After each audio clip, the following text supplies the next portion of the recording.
بسم اللہ الرحمن الرحیم۔ السلام علیکم۔ ابتدا ہے اللہ تعالیٰ کے بابرکت نام سے جس نے ہمارے وجود کو انمول نعمتوں سے نواز کر ہمیں اشرف المخلوقات جیسا عظیم درجہ عطا کیا۔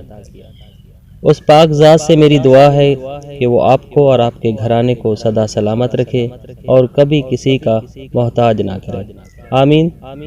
تو پیارے بہن بھائیو، آج کی ویڈیو کو شروع کرتے ہیں۔ جس عورت نے بھی یہ عمل کیا، اللہ تعالیٰ نے اسے بیٹے کی نعمت عطا کی۔ آپ نے صرف ایک مرتبہ اس قرآنی عمل کو کرنا ہے تو اللہ پاک کے فضل و کرم سے اور قرآن مجید کی برکت سے ضرور اللہ پاک بیٹے جیسی نعمت سے نوازے گا۔ قرآن مجید کی یہ صورتیں، سورۃ مریم، سورۃ محمد، سورۃ یوسف کو آپ نے ایک بار مکمل پڑھنا ہے۔ آپ نے یہ عمل صرف اور صرف ایک مرتبہ کرنا ہے۔ انشاءاللہ اللہ پاک کے فضل و کرم سے دوسری مرتبہ اس عمل کو کرنے کی ضرورت نہیں پڑے گی۔ ان تینوں صورتوں کو مکمل کرنے کے بعد پانی کی بوتل پر دم کر لینا ہے۔ ایک بات ذہن نشین کر لیں کہ جب ان تینوں صورتوں کی تلاوت کر رہے ہوں تو بوتل کا منہ بند نہیں کرنا، ڈھکن اتار لینا ہے ورنہ کلام کا اثر نہیں ہوگا۔ اب اس بوتل کے پانی کو پینا آپ نے شروع کر دینا ہے۔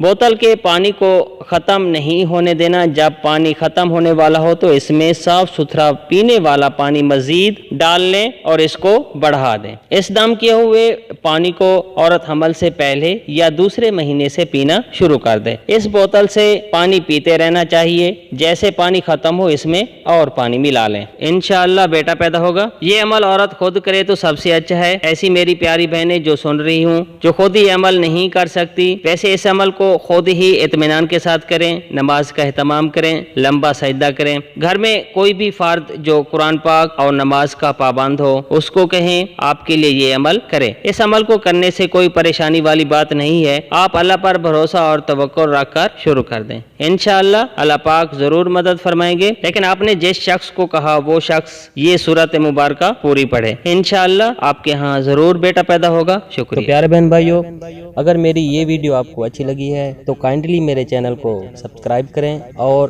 نوٹیفیکیشن کے لیے بیل آئیکن کو پریس کریں اور اپنی چاہت کا اظہار ایک اچھے سے کومنٹس کے ساتھ کر دیں۔ اللہ تعالیٰ آپ سب کا حامی و ناصر ہو۔